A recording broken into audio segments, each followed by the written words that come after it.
Hi hello నమస్తే, నేను మీ Gachibowli Divakar and welcome to another video. ఇంకా మ్యాచ్ విషయానికి వస్తే RR versus DC Arun Jaitley వేదికగా ఢిల్లీలో మ్యాచ్ జరగబోతుంది and it's going to be interesting one. DC and RR రెండు టీమ్స్ వాళ్ళ లాస్ట్ మ్యాచ్ ఓడిపోయి ఈ మ్యాచ్ ఆడబోతున్నారు.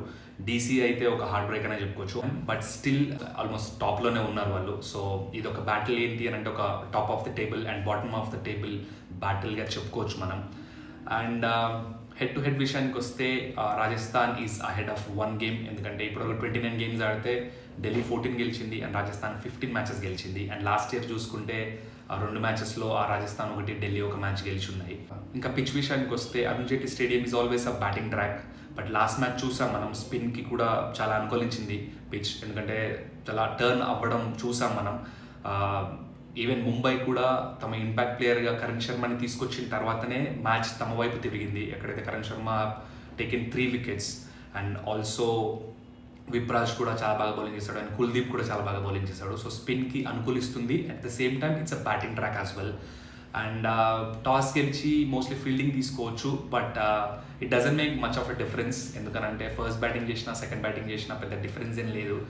ఎందుకనంటే మీరు ఫీల్డింగ్ తీసుకుంటే డ్యూ ఫ్యాక్టర్ అనేది ఉన్నా కూడా ఈ కొత్త సెకండ్ న్యూ బాల్ అనే రూల్ తీసుకొచ్చారు బౌలర్స్కి హెల్ప్ అవ్వాలని బీసీసీఐ. సో డ్యూ అనేది పెద్దగా it doesn't make any difference, పెద్దగా ఎఫెక్ట్ అయ్యేలా లేదు డెఫినెట్లీ. సో బౌలింగ్ తీసుకున్న బ్యాటింగ్ తీసుకున్న పెద్ద డిఫరెన్స్ ఏం లేదు. But past few games in Arun Jaitley స్టేడియంలో చూసుకుంటే బ్యాటింగ్ ఫస్ట్ టీమ్సే ఎక్కువ మ్యాచెస్ గెలిచాయి. సో మేబీ దానికోసం అని చెప్పేసి బ్యాటింగ్ తీసుకునే ఛాన్స్ ఉంది టాస్ గెలిచిన టీం. అండ్ టాస్ గెలిచిన టీం బ్యాటింగ్ తీసుకొని 190, 200 ఈజ్ అ పార్ స్కోర్ హియర్. 190 ఈజ్ అ పార్ స్కోర్. సో 190 కొడితే డిఫెండ్ చేసుకోవచ్చు. అండ్ రెండు టీమ్స్ నుంచి వాళ్ళ బౌలింగ్ లైనప్స్ కూడా చాలా 190 స్కోర్ కొడితే డిఫెండ్ చేసుకునేలాగానే ఉన్నాయి. ఇంకా టీమ్స్ విషయానికి వస్తే ఢిల్లీ క్యాపిటల్ చాలా ఫేవరెట్గా కనిపిస్తుంది. ఎందుకంటే Delhi Capital is picture perfect team, proper balanced ఉంది టీమ్ అది. అండ్ వాళ్ళు ప్రూఫ్ కూడా చేసుకుంటున్నారు, they are playing really really well. Last match Faf టు ప్లేస్ మిస్ అయ్యాడు ఇంజరీ వల్ల, బట్ తన ప్లేస్లో వచ్చిన Karun Nair, hats off to Karun Nair. ఎందుకంటే the kind of batting he has played. బుమ్రాని 6లు కొట్టడం అనేది మామూలు విషయం కాదు. జస్ట్ 9 balls ఆడి ఆల్మోస్ట్ 30 runs స్కోర్ చేశాడు బుమ్రాని.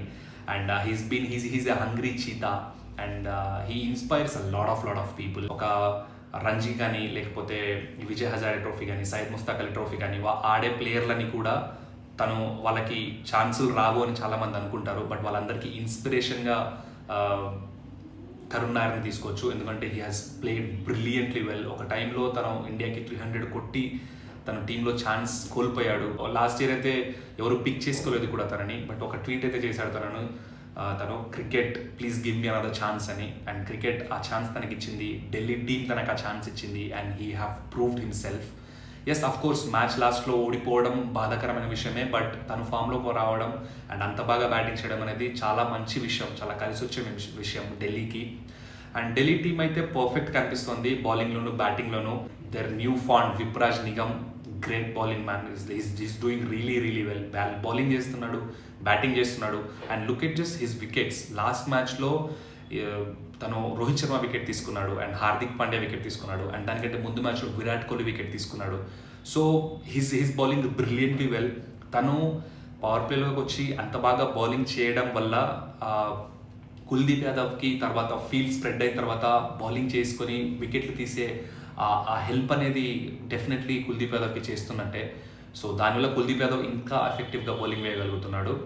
అండ్ ఢిల్లీ టీమ్ చూసుకుంటే it's picture perfect team, perfect balance team. Yes, last match result the go their way, but again they are a team who is like చాలా strong team అది. ఎందుకంటే KL Rahul is also in form and Abhishek Patel మీకు 30 runs 40 runs ఇస్తానే ఉన్నాడు. So he's doing well. But only 2 concerns Delhi టీమ్కి ఏంటి అంటే, one is Faf do places injury. So తను ఇంజరీ నుంచి వస్తాడా రాదా అనేది తెలీదు. లాస్ట్ మ్యాచ్ తనని ఇంపాక్ట్ ప్లేయర్గా తీసుకున్నారు, బట్ స్టిల్ ఇంజరీ నుంచి ఇంకా కోలుకోలేనట్టే కనిపిస్తూ ఉంది. And one more thing is Jake Fraser McGurk's form. తను సోఫార్ ఇన్ ఛాన్సెస్ ఇచ్చారు, బట్ ఫీల్డింగ్లో బాగా చేస్తున్నాడు, బట్ బ్యాటింగ్లో అసలు he's not doing well. So definitely I mean Faf du Plessis కనుక ఒకవేళ ఫామ్లో ఉంటే జేఎఫ్ఎం ప్లేస్లో ఫాఫ్ని తీసుకుంటే ఇంకా పర్ఫెక్ట్ అయిపోతుంది టీం. సో ఢిల్లీకి సోఫార్ పెద్ద ఇష్యూస్ ఏం లేవు.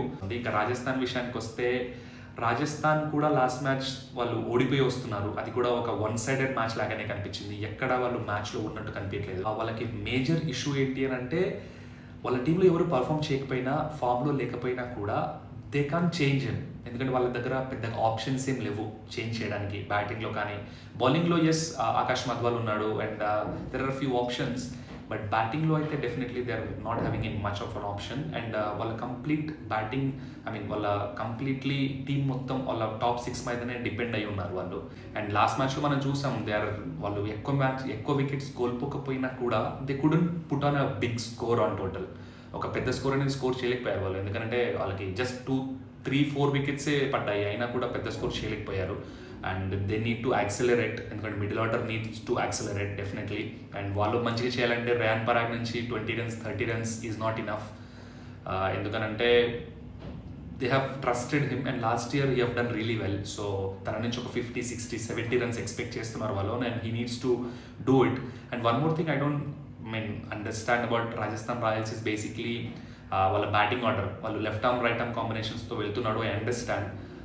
బట్ ఒక బ్యాటింగ్ ఆర్డర్ కన్ఫర్మ్ చేస్తే బెటర్ అని నా feeling. Nitish Rana he has done well number 3లో ఆడి. సో తనని నెంబర్ 3కి ఫిక్స్ చేసేసి తనని నెంబర్ 3లో ఆడించి నెంబర్ 4లో Riyan Parag, then Dhruv Jurel, then హెటీ, then శుభం దుబే ఇలా ఆడుకుంటే వాళ్ళకి బెటర్ ఉంటుందని నా ఫీలింగ్. అండ్ బౌలింగ్లో కూడా one more concern is I think Tushar దేశ్పాండేని తీసేసి ఆకాష్ మధ్వాల్ని ట్రై చేస్తే బెటర్ అని నా ఫీలింగ్. అండ్ స్పిన్లో Sri Lankan spin duo Hasaranga and Mahesh Theekshana ఉన్నారు. They are doing well.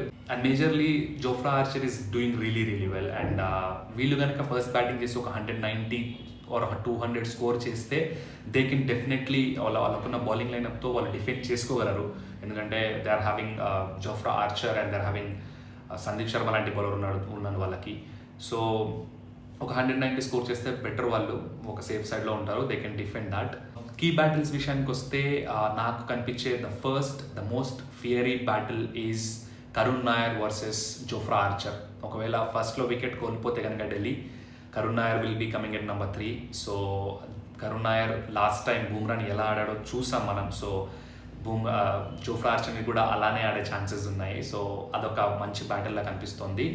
And as well as Yashasvi Jaiswal versus Mukesh Kumar, అదొక మంచి బ్యాటిల్ అది కూడా. ఎందుకంటే ఇంతకుముందు యశస్వి జైస్వాల్ని ముఖేష్ కుమార్ అవుట్ చేసి ఉన్నాడు. సో అదొక మంచి బ్యాటిల్లా కనిపిస్తుంది.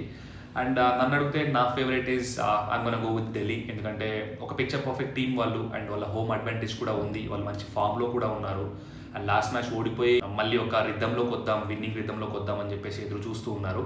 అండ్ వాళ్ళ ప్లేయర్స్ అందరూ ఫామ్లో కూడా ఉన్నారు. So I'm gonna go with Delhi. And me thoughts ఏంటి, మీరేమనుకుంటున్నారు? అండ్ ప్లేయింగ్ లెవెల్లో ఏమైనా చేంజెస్ ఉన్నాయనుకుంటున్నారా అనేది కామెంట్ చేయండి.